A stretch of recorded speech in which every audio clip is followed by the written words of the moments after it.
Good brothers and sisters, so I want to just explain what we're attempting to do here. Before we get into the actual details of where we are right now, I wanted to do a little review of our parish. So first, you can see the picture of our current church of St. John's as it is right now, the place of our family worship. The original groundbreaking when the parish was founded in 1961, and you can see there's a couple servers with the first pastor, Father Don Beckwar. The original plan had the church over on 27th Street and the rectory south of it on the corner of Central and 27th. And this, where our church is now, the main body was actually being built as the main school building because they had sisters who were going to run a grade school here.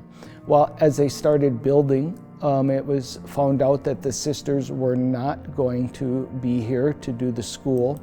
And so now what was being built as the school was turned into the main church body. Our story for this project is similar. The rectory that has been for these first 60 years of the parish, it wasn't built as a rectory per se, it was a family home.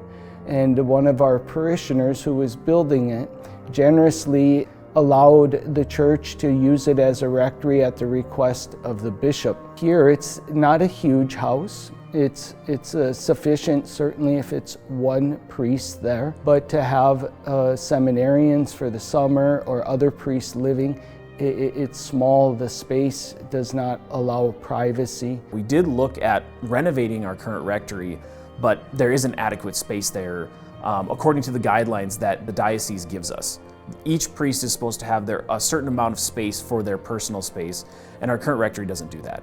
Between that and then the upkeep bills every year, from the masonry work on the current rectory to the foundation to the existing renovations we've done, over time those keep building up. Eventually there comes a tipping point where you just need to invest in a new rectory. You know, it's time for our church to have a new rectory. The rectory for the 60 years has served the purpose, but now we have started talking about doing a new rectory, and our first attempt was to do it north of the church with the twin home project that was coming. And that's when we had our first meeting after we were talking about doing this. And at that meeting, some of the parishioners reminded us or shared and brought forward that the land to the west and south of the church was kept for that purpose of a rectory. After that first design, we started looking at the land to the south and west of St. John's Church here. So that's why it's important to have parish meetings, because those that know some things that the rest of us don't can help us to make the wisest choice. I had heard through the grapevine that he wanted to put together a rectory committee, a building committee for this rectory. And I myself have been a general contractor, and I've worked in construction now for 10 plus years. And I thought it would be a really good way for me to get involved, really good way for me to use my talents to help the church out.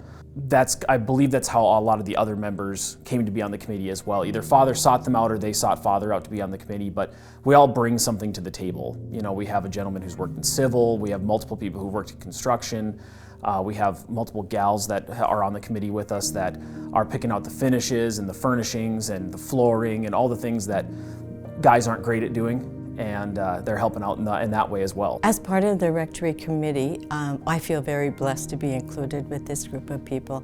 They are such a diverse group. They are so committed to providing a rectory that is affordable, that fits in with the needs of our parish, the neighborhood, and looking similar, and also in matching with our present church. A draftsman design a building that had inside everything we wanted and gave the permission to do it in the style that they chose. We didn't hold them to a specific style just so that we could get started. And we spent a number of months trying to use this design that they gave us, but it was difficult the way they designed it to get it the size appropriate, not so, because it had a lot of square footage, and that every square foot is a bunch of dollars. And our committee, in unison together, said we got to do something different. And so we stopped trying to make something that wasn't working, and we went to actually one of the original ideas. That is what we have here, our rendering that's in the church. You can see it, but here's a picture of it. It looks like a classic, beautiful house, and it would fit in with our area. And I think it's a fantastic and very well done space-wise, and what it offers for privacy and healthy living for priests and or seminarians. What's inside the rectory, the breakdown, the main floor, it's ground level. It's going to be slab on grade concrete with heated flooring in the garage and the main floor. The main floor is a little over 2,100 square feet. The second floor would be the living space and sleeping space of the priests and residents that are there. That's about 2,000 square feet. And then the garage and some storage space is 1,616 square feet. It's good size, but not massive, and it will serve well any of the needs. And hopefully we will have a priest or two, and perhaps in summers, seminarians. Here's the picture of our groundbreaking for this project. We have a few more people than it was in 1961 involved in this. It happened appropriately on the 62nd anniversary, July 25th, which would have been the 62nd anniversary of the original groundbreaking and founding of the parish. Then some of the parishioners present, committee members that shared in the groundbreaking, the turning of the dirt. Then the dirt work started. We had the retention pond that was there, which is redesigned to be on the south side of the rectory to hold back the water, as we don't have storm sewers in this area of the city. We have to retain water where water naturally flows, so it doesn't flood our neighbors to the south. We had the opportunity before they poured the foundation walls to put some St. Benedict medals on each wall, praying for God's protection for the new rectory and all who live or visit it, that it may be a place of godly peace and goodwill. And so our campaign is important at this time, as we've already started to build, and we're in the midst of the capital campaign. The money we're raising certainly is a part of this new rectory. The major portion of the money is for improvements here in our current church building. The bathrooms aren't fully handicap accessible, especially the original ones at the north side of the church, and they need to be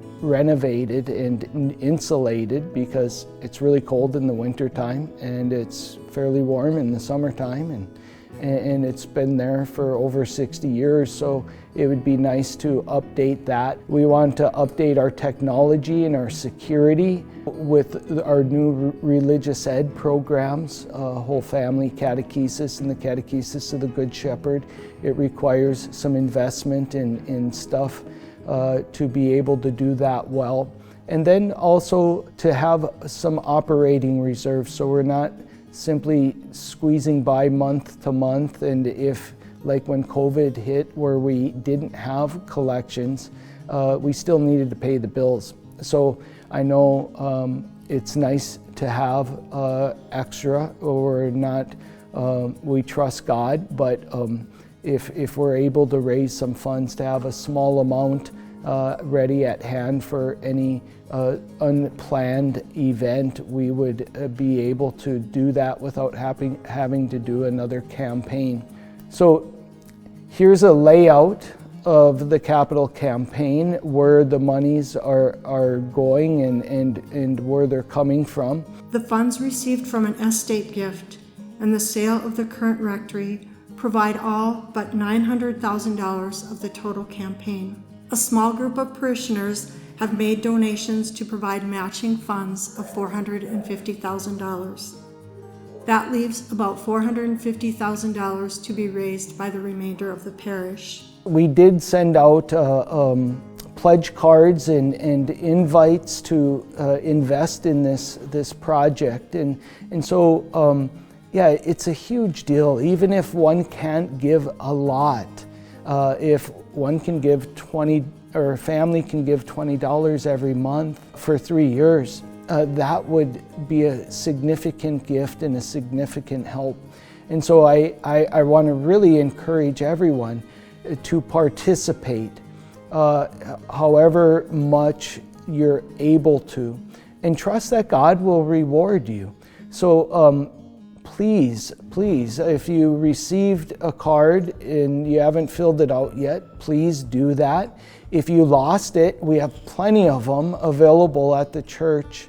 Or if you have questions, you can stop in and talk to the staff, the business manager, the secretary, or myself, so that everyone can be invested and participate in this historic project. It's one of the best ways to be involved with the church, and it's nice to, when you donate to something specific like the rectory, and you're donating, whether it's time or money or anything like that, you actually see the value of what you're donating to the church as it's being built. We've already got concrete done.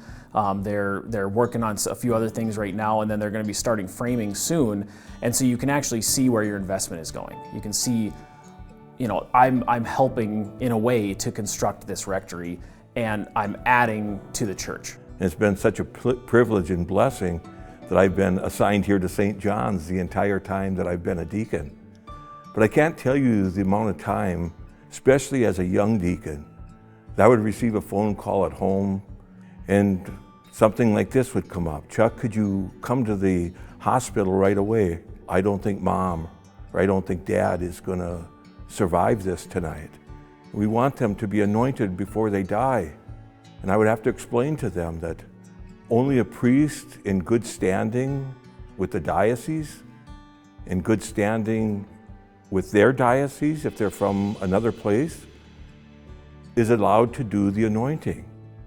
I felt so helpless as I explained it to them. And then I would ask them, could they find a priest? And they said, we've tried everywhere, Chuck. They're either in consultation, they're in the having Mass, they're doing all the things that priests do. And so then sometimes I would just recommend, why don't you call Somerset? And now we're in a situation, we don't have Father Schneider. We don't have Father Walter. We don't have Monsignor Singer. I don't think we have a retired priest available here in Minot. I support this project. I've committed to this project to Father David. I've had to stretch myself a little bit financially because I am so committed to getting a retired priest here in Minot, here at St. John the Apostle Parish, to be able to serve us in that capacity, to come out to the elderly care centers, to be at the hospital for your family's needs. So I ask you, prayerfully consider not only giving to this very good cause of securing a retired priest and maybe a priest in residence along with our own pastor, be of service to St. John the Apostle and the greater Catholic community. I ask you, stretch a bit. Just as God is stretched for you, as our Blessed Mother Mary is stretched for you, I'm asking you now, make a little stretch for God. Make a little stretch for this parish. And I just thank you in advance for doing what you're doing for St. John the Apostle Parish here in Minot. We must provide a type of rectory that will better serve the needs of more than one priest. Imagine that the priest serving our parish was your son, your grandson, or your nephew, or the son, grandson, or nephew of a friend. I'm sure you would want to provide them with a living environment that allows them to be the best priests they can be. My husband John and I support this project 100% and believe it is important to the future of our parish. And so, brothers and sisters, at this time, that is what I wanted to present to you, just the journey of how we got to where we are, the start of the parish 62 years ago, and now what it can be for the next 60 or 100 or 150 years, a place to provide for the priests that will serve here and the seminarians that will get an experience of parish life. And you're a part of this. This is your rectory for your priests and seminarians. And so I just invite you to be generous in taking ownership in this beautiful project that we've been working on and planning with hopefully wise and prudent counsel from you and the guidance of God.